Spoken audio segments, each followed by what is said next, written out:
Hello friends, welcome to Janvita creations. Friends, ಇವತ್ತಿನ ಡಿಸೈನ್ಗೆ ಈ ರೀತಿ 3mm ಬೀಡ್ಸನ್ನು ತಗೊಂಡಿದ್ದೀನಿ.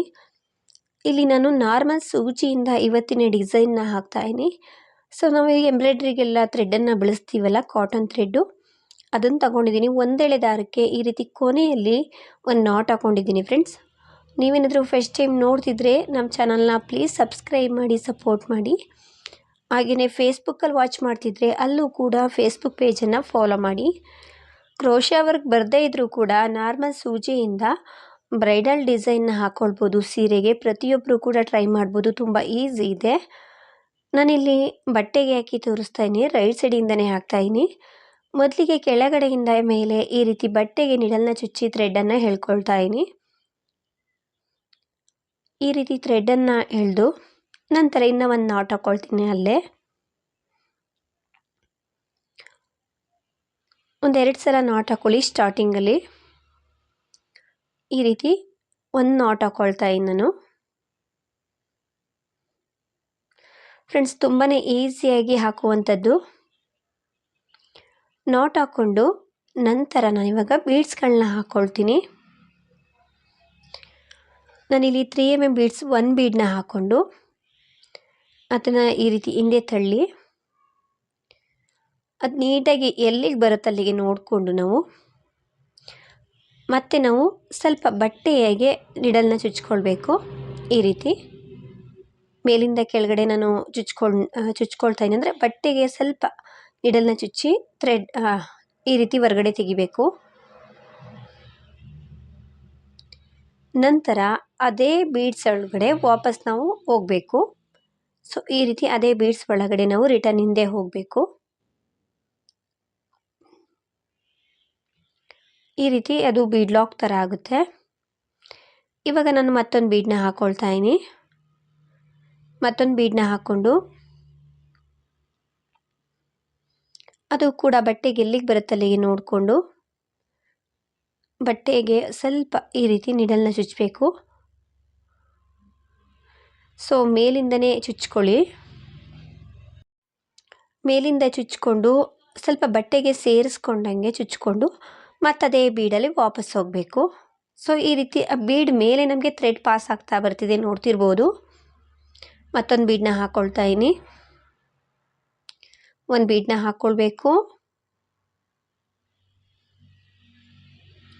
ಅದ್ರ ಪಕ್ಕ ನೀಟಾಗಿ ಇಟ್ಕೊಳ್ಳಿ. ಅದು ಎಲ್ಲಿಗೆ ನೀಟಾಗಿ ಫಾರ್ಮ್ ಆಗುತ್ತೆ ನೋಡಿಕೊಂಡು ಬಟ್ಟೆನ ಸ್ವಲ್ಪ ಈ ರೀತಿ ಬಟ್ಟೆಗೆ ನಿಡಲ್ನ ಚುಚ್ಚಿ ಅದೇ ಬೀಡ್ ಒಳಗಡೆ ವಾಪಸ್ ಹೋಗಬೇಕು. ನಿಮಗೆ ಒಂದೇ ಸಲ ಹೋಗೋದಕ್ಕೆ ಆಗಲಿಲ್ಲ ಅಂದರೆ ಮೊದಲು ಬಟ್ಟೆಗೆ ಚುಚ್ಕೊಳ್ಳೋ ಥ್ರೆಡ್ಡನ್ನು ತಂದು ನಂತರ ಈ ರೀತಿ ಬೀಡ್ ಒಳಗಡೆ ಹೋಗಬೇಕು. 3 ಬೀಡ್ಸ್ ಆಗಿದೆ.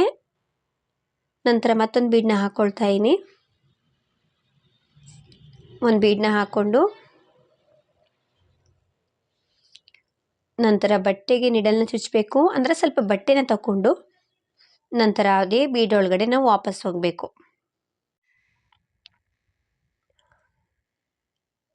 ನಾನು ಅದೇ ಬೀಡ್ಸಲ್ಲಿ ವಾಪಸ್ ಹೋಗ್ತಾ ಇದ್ದೀನಿ. ಸೊ ಇನ್ನೂ ಒಂದು ಬೀಡನ್ನ ಇದೇ ರೀತಿ ಹಾಕ್ಕೊಳ್ತೀನಿ. ಈ ರೀತಿ 5 ಬೀಡ್ಸ್ಗಳನ್ನ ನೀಟಾಗಿ ಹಾಕ್ಕೊಳ್ಳಿ. ಸೊ 5 ಬೀಡ್ಸು ಅಥವಾ 4 ಬೀಡ್ಸನ್ನು ಹಾಕ್ಕೊಳ್ಬೋದು ಅಥವಾ 3 ಬೀಡ್ಸನ್ನಾದರೂ ಹಾಕ್ಕೊಳ್ಬೋದು. ಸೊ ಪೂರ್ತಿ ಡಿಸೈನನ್ನು ನೋಡ್ಕೊಳ್ಳಿ, ಅವಾಗ ನೀವೇ ಚೇಂಜಸ್ ಮಾಡ್ಕೊಳ್ಬೋದು. ಸೊ ಒಂದು ಬೀಡನ್ನ ನಾನು ಮತ್ತೆ ಹಾಕ್ಕೊಂಡೆ 4 ಬೀಡ್ ಆದಮೇಲೆ. ಇವಾಗ ನಾವು ಸೆಕೆಂಡ್ ಸ್ಟೆಪ್ ಇದು ಫ್ರೆಂಡ್ಸ್. ಅದರಲ್ಲೇ ಈ ಕೆಳಗಡೆಯಿಂದ ಮೇಲೆ ದಾರ ಬಂದಿರುತ್ತಲ್ವ 2 ಬೀಡ್ಗಳ ಮಧ್ಯೆ, ಅದರಲ್ಲಿ ಥ್ರೆಡನ್ನು ಪಾಸ್ ಮಾಡಿಕೊಂಡೆ ಈ ರೀತಿ. ನಂತರ ನಾನು ಮತ್ತೆ ಅದೇ ಬೀಡ್ಸ್ ಒಳಗೆ ಹಿಂದೆ ಹೋಗ್ತೀನಿ. ಸೊ ಈ ರೀತಿ ಹಿಂದೆ ಹೋಗಬೇಕು. ಮೊದಲು ಆ ಥ್ರೆಡ್ಡಲ್ಲಿ ಪಾಸ್ ಮಾಡಿಕೊಂಡು ಮತ್ತು ಅದೇ ಬೀಡ್ಸಲ್ಲಿ ಹಿಂದೆ ಹೋಗಬೇಕು. ನಂತರ ಮತ್ತೊಂದು ಬೀಡನ್ನ ಹಾಕ್ಕೊಳ್ತೀನಿ. ಬೀಡನ್ನ ಹಾಕ್ಕೊಂಡು ಇಲ್ಲಿ ನೆಕ್ಸ್ಟ್ ಬೀಡ್ ಆದಮೇಲೆ ಥ್ರೆಡ್ ಇರುತ್ತೆ ನೋಡಿ, 2 ಬೀಡ್ಸ್ಗಳ ಮಧ್ಯೆ ಥ್ರೆಡ್ ಇರುತ್ತೆ ಫ್ರೆಂಡ್ಸ್. ಇಲ್ಲಿ ಟೈಟಾಗಿ ಹಾಕ್ಕೊಳ್ಳಿ ಫ್ರೆಂಡ್ಸ್, ಫಿನಿಶಿಂಗ್ ಅದು ತುಂಬ ಚೆನ್ನಾಗಿ ಬರುತ್ತೆ. 2 ಬೀಡ್ಸ್ಗಳ ಮಧ್ಯೆ ಥ್ರೆಡ್ ಇರುತ್ತಲ್ವ, ಅದರಲ್ಲಿ ಥ್ರೆಡ್ಡನ್ನು ಎಳ್ಕೊಂಡು ಮತ್ತು ಅದೇ ಬೀಡ್ಸ್ ಒಳಗಡೆ ಈ ರೀತಿ ಕೆಳಗಡೆಯಿಂದ ಮೇಲೆ ಅದೇ ಬೀಡ್ಸ್ ಒಳಗಡೆ ನಾವು ರಿಟರ್ನ್ ಹೋಗಬೇಕು. ಫಸ್ಟ್ ಲೇಯರ್ ಹೇಗೆ ಬಂದಿರುತ್ತೋ ಇದು ಕೂಡ ಹಾಗೇ ಬರ್ತಾ ಹೋಗುತ್ತೆ. ಮತ್ತೊಂದು ಬೀಡನ್ನ ಹಾಕ್ಕೊಳ್ತಾ ಇದ್ದೀನಿ. ಬೀಡನ್ನ ಹಾಕ್ಕೊಂಡು ಇವಾಗ ನೆಕ್ಸ್ಟ್ ಬೀಡ್ ಆದಮೇಲೆ ಮಧ್ಯದಲ್ಲಿ ಥ್ರೆಡ್ ಇರುತ್ತಲ್ವ, ಅದರೊಳಗಡೆಯಿಂದ ನೀಡಲ್ನ ತೂರಿಸಿ ಥ್ರೆಡನ್ನು ಎಳ್ಕೊಂಡು ಬಂದು ಅದೇ ಬೀಡ್ಸಲ್ಲಿ ನಾವು ವಾಪಸ್ ಹೋಗಬೇಕು. ಸೊ ನೀವು ಸೀರೆ ಕಲರ್ ಥ್ರೆಡನ್ನು ಬಳಸ್ಕೊಂಡ್ರೆ ಅದು ನೀಟಾಗಿ ಮಧ್ಯದಲ್ಲಿ ದಾರ ಇದೆಯಲ್ವ ಅದು ಕೂಡ ಕಾಣಿಸಲ್ಲ, ಅಥವಾ ಈ ಗೋಲ್ಡ್ ಬೀಡ್ಗೆ ಮ್ಯಾಚ್ ಆಗೋ ರೀತಿ ಥ್ರೆಡನ್ನು ಬಳಸ್ಕೊಂಡ್ರೆ ಕಾಣಿಸೋದಿಲ್ಲ. ಸೊ ನಾನು ಗೊತ್ತಾಗಲಿ ಅನ್ನೋ ಕಾರಣಕ್ಕೆ ಈ ರೀತಿ ಥ್ರೆಡನ್ನು ಬಳಸಿದ್ದೀನಿ. ಸೊ ಫ್ರೆಂಡ್ಸ್, ಈ ಎರಡನೇ ಸ್ಟೆಪ್ಪಲ್ಲಿ 4 ಬೀಡ್ಸ್ಗಳು ಬರುತ್ತೆ. ಈ ರೀತಿ ಸೆಕೆಂಡ್ ಲೇಯರ್ನು ಕೂಡ ನಾನು ಕಂಪ್ಲೀಟ್ ಮಾಡಿಕೊಂಡೆ. ನೀವು ಇನ್ನೂ ಕೂಡ ಟೈಟ್ ಮಾಡ್ಕೊಳ್ಬೋದು. ಸೊ 4ನೇ ಬೀಡ್ನು ಕೂಡ ಆ ಥ್ರೆಡ್ಡಲ್ಲಿ ಪಾಸ್ ಮಾಡ್ಕೊಂಡು ಬಂದೆ. ಸೊ ರಿಟರ್ನ್ ಆ ಬೀಡ್ ಒಳಗಡೆ ನಾನು ವಾಪಸ್ ಹೋಗ್ತಾ ಇದ್ದೀನಿ. ಇವಾಗ ನಾವು 3ನೇ ಸ್ಟೆಪ್ಪಿಗೆ ಬಂದು, ಸೊ ಸೆಕೆಂಡ್ ಸ್ಟೆಪ್ಪು ಕೂಡ ಕಂಪ್ಲೀಟ್ ಆಯಿತು. 4 ಬೀಡ್ಸ್ ಇದೆ ಸೆಕೆಂಡ್ ಸ್ಟೆಪ್ಪಲ್ಲಿ. 3ನೇ ಸ್ಟೆಪ್ಪಲ್ಲಿ ನಾನು ಮತ್ತೆ ಬೀಡನ್ನ ಹಾಕ್ಕೊಳ್ತಾ ಇದ್ದೀನಿ. ಒಂದೊಂದು ಬೀಡ್ಸು ಸ್ಕಿಪ್ ಆಗ್ತಾ ಬರುತ್ತೆ. ಬೀಡನ್ನ ಹಾಕ್ಕೊಂಡು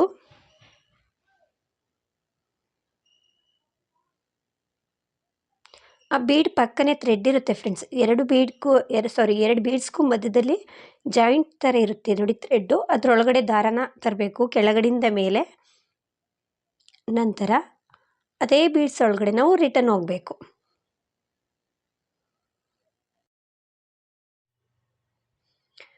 ನೀವು ಈ ಥ್ರೆಡ್ ಬದಲಿಗೆ ನಾರ್ಮಲ್ ಜರಿ ಥ್ರೆಡ್ಡನ್ನಾದರೂ ತಗೊಳ್ಬೋದು. ಸಿಲ್ಕ್ ಥ್ರೆಡ್ ಆದರೆ ಒಂದು 3 ಎಳೆ ದಾರನ ತಗೊಳ್ಬೇಕಾಗಿರುತ್ತೆ, ಏಕೆಂದರೆ ಸ್ಟಿಫ್ ಆಗಿರಬೇಕಲ್ವ ಅದಕ್ಕೆ. ಸೊ ನಂತರ ಮತ್ತೊಂದು ಬೀಡನ್ನ ಹಾಕ್ಕೊಳ್ತಾ ಇದ್ದೀನಿ. ನೆಕ್ಸ್ಟ್ 2 ಬೀಡ್ ಮಧ್ಯದಲ್ಲಿ ಪ್ಲೇಸ್ ಇರುತ್ತೆ ನೋಡಿ, ಅಲ್ಲಿ ಬಂದೆ ಬೀಡನ್ನ ಹಾಕ್ಕೊಂಡೆ. ಈ ರೀತಿ ನಾನು ಥ್ರೆಡ್ಡನ್ನು ಹೇಳ್ಕೊಳ್ತಾ ಇದ್ದೀನಿ. ನಂತರ ವಾಪಸ್ ಅದೇ ಬೀಡ್ ಒಳಗಡೆ ರಿಟರ್ನ್ ಹಿಂದೆ ಹೋಗ್ತೀನಿ.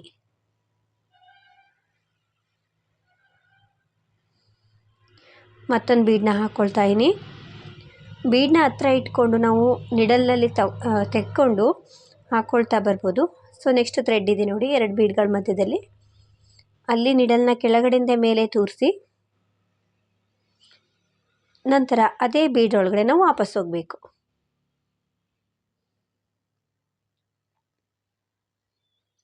ಸೊ 3ನೇ ಸ್ಟೆಪ್ಪು ಕೂಡ ಇಲ್ಲಿಗೆ ಕಂಪ್ಲೀಟ್ ಆಯಿತು. ಸೊ ನೋಡ್ತಿರ್ಬೋದು 3ನೇ ಸ್ಟೆಪ್ಪಲ್ಲಿ 3 ಬೀಡ್ ಬಂದಿದೆ. ಇವಾಗ ನಾನು ಹಾಕ್ತಿರೋದು 4ನೇ ಸ್ಟೆಪ್ಪು. ಅದ್ರ ಪಕ್ಕದಲ್ಲಿರುವಂತಹ ಬೀಡ್ ಇದೆ ನೋಡಿ, ಥ್ರೆಡ್ ಇದೆ ನೋಡಿ, ಅದರೊಳಗಡೆ ತೂರಿಸ್ಕೊಂಡು ಬರಬೇಕು ಥ್ರೆಡ್ಡನ್ನು. ನಂತರ ಅದೇ ಬೀಡ್ ಒಳಗಡೆ ಪಾಸ್ ಮಾಡ್ಕೊಳ್ತಾ ಹೋಗಬೇಕು. ಮತ್ತೊಂದು ಬೀಡನ್ನ ಹಾಕ್ಕೊಳ್ತಾ ಇದ್ದೀನಿ. ಒಂದು ಬೀಡನ್ನ ಹಾಕಿ ಮತ್ತೆ ಪಕ್ಕದಲ್ಲಿರುವಂಥ ಥ್ರೆಡ್ ಒಳಗಡೆ ನಾವು ಪಾಸ್ ಮಾಡ್ಕೊಂಡು ಬಂದು ಮತ್ತು ಅದೇ ಬೀಡ್ ಒಳಗಡೆ ನಾವು ರಿಟರ್ನ್ ಹೋಗಬೇಕು.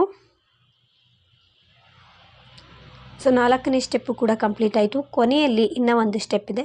ಸೊ ಒಂದು ಬೀಡನ್ನ ಹಾಕ್ಕೊಳ್ಳೋದು. ಒಂದು ಬೀಡನ್ನ ಹಾಕ್ಕೊಂಡು ಅದರ ಮಧ್ಯದಲ್ಲಿ ಇರುತ್ತೆ ಫ್ರೆಂಡ್ಸ್, 2 ಬೀಡ್ ಮಧ್ಯದಲ್ಲಿ ಥ್ರೆಡ್ ಇರುತ್ತಲ್ವ, ಅದರೊಳಗಡೆ ನಿಡಲ್ನ ಹಾಕಿ ಥ್ರೆಡ್ನ ತಂದು ಮತ್ತು ಅದೇ ಬೀಡ್ ಒಳಗಡೆ ನಾವು ವಾಪಸ್ ಹೋಗ್ಬೇಕು ಇಲ್ಲೂ ಕೂಡ. ಸೊ ಸ್ಟಾರ್ಟಿಂಗಿಂದ ಕೊನೆಯವರೆಗೂ ನಾವು ಸೇಮ್ ಒಂದೇ ರೀತಿ ಹಾಕ್ಕೊಳ್ತಾ ಬರೋದಷ್ಟೇ. ಸೊ ಈ ರೀತಿ ಡಿಸೈನ್ ಬರುತ್ತೆ, ಗೋಪುರ ಆಕೃತಿಯಲ್ಲಿ ಆರ್ಚ್ ಬರುತ್ತೆ. ಸೊ ತುಂಬಾ ನೀಟಾಗಿ ಫಿನಿಶಿಂಗ್ ಬರುತ್ತೆ, ನೋಡ್ತಿರ್ಬೋದು. ನಾವಿವಾಗ ಕೊನೆ ಲೈನ್ ಏನಿದೆ, ಸೊ ಆ ಬೀಡ್ ಒಳಗಡೆ ನಾವು ಇಲ್ಲಿ ಸೆಕೆಂಡ್ ಬೀಡ್ ಇದೆ ನೋಡಿ 2ನೇ ಸ್ಟೆಪ್ಪು ಕೊನೆಯಿಂದ, ಆ ಬೀಡ್ ಒಳಗಡೆ ನಾವು ನಿಡಲ್ನ ಪಾಸ್ ಮಾಡ್ಕೊಳ್ತಾ ಬರಬೇಕು. ಆದಷ್ಟು ಸೂಜಿನ ಸಣ್ಣದಿರೋದನ್ನ ತಗೊಳ್ಳಿ, ಅಂದರೆ ಬೀಡ್ ಒಳಗಡೆ ನಮಗೆ ಸೂಜಿ ಪಾಸ್ ಆಗಬೇಕು. ಸೊ ನೀವು ಇಲ್ಲಿಗೆ ಆದರೂ ನೀವು ಎಂಡಿಂಗ್ನ ಮಾಡ್ಕೊಳ್ಬೋದು. ಸೊ ನೆಕ್ಸ್ಟ್ ಆರ್ಚ್ ಮಾಡ್ಕೊಳ್ಳೋದಿಕ್ಕಿದೆಯಲ್ವ, ಹಾಗಾಗಿ ನಾನು ಸೂಜಿನ ಪಾಸ್ ಮಾಡ್ಕೊಳ್ತಾ ಬರ್ತಿದ್ದೀನಿ. ಈ ರೀತಿ ಪ್ರತಿಯೊಂದು ಬೀಡ್ಸ್ಗಳ ಒಳಗಡೆನೂ ಕೂಡ ನಾವು ನಿಡಲನ್ನು ಪಾಸ್ ಮಾಡ್ಕೊಳ್ತಾ ಬರಬೇಕು, ಅಂದರೆ ರಿಟರ್ನ್ ಕೆಳಗಡೆ ಬರಬೇಕು.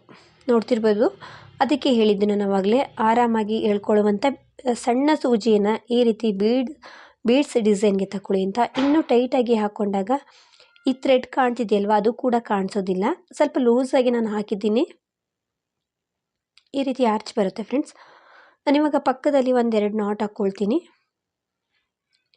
ಪಕ್ಕದಲ್ಲೇ ನಾವು ನಾಟ್ ಹಾಕ್ಕೊಂಡು ಥ್ರೆಡನ್ನು ಕಟ್ ಮಾಡ್ಕೊಳ್ಬೋದು, ಅಥವಾ ಆಲ್ರೆಡಿ ಕುಚ್ಚನ್ನು ಇಟ್ಕೊಂಡಿದ್ರೆ ಸೊ ಈ ಥ್ರೆಡ್ಡಿಗೆ ಕುಚ್ಚನ್ನು ಹಾಕ್ಕೊಳ್ಬೋದು. ಪಕ್ಕದಲ್ಲಿ ಈ ರೀತಿ ಒಂದು ನಾಟ್ ಹಾಕ್ಕೊಳ್ತಾ ಇದ್ದೀನಿ.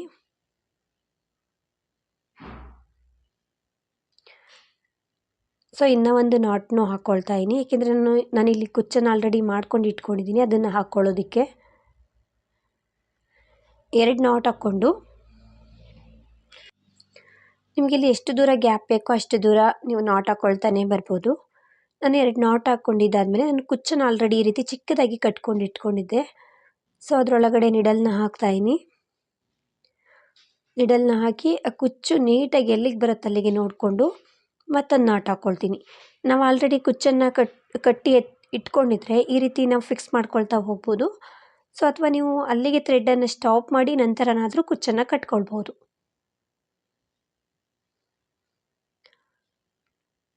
ಈ ರೀತಿ ನಾಟ್ ಹಾಕ್ಕೊಳ್ಳಿ, 1-2 ನಾಟ. 2 ನಾಟ್ ಹಾಕ್ಕೊಳ್ಳಿ ಫ್ರೆಂಡ್ಸ್. ಸ್ಟಾರ್ಟಿಂಗ್ ಎಷ್ಟು ಹಾಕಿರ್ತೀರೋ ಅಷ್ಟನ್ನೇ ಹಾಕ್ಕೊಳ್ಳಿ ಕುಚ್ಚಾದ್ಮೇಲೂ ಕೂಡ. ಸೊ ಮತ್ತೆ ಇದೇ ರೀತಿ ನಾವು ಆರ್ಚನ್ನು ಮಾಡ್ಕೊಳ್ಬೇಕು.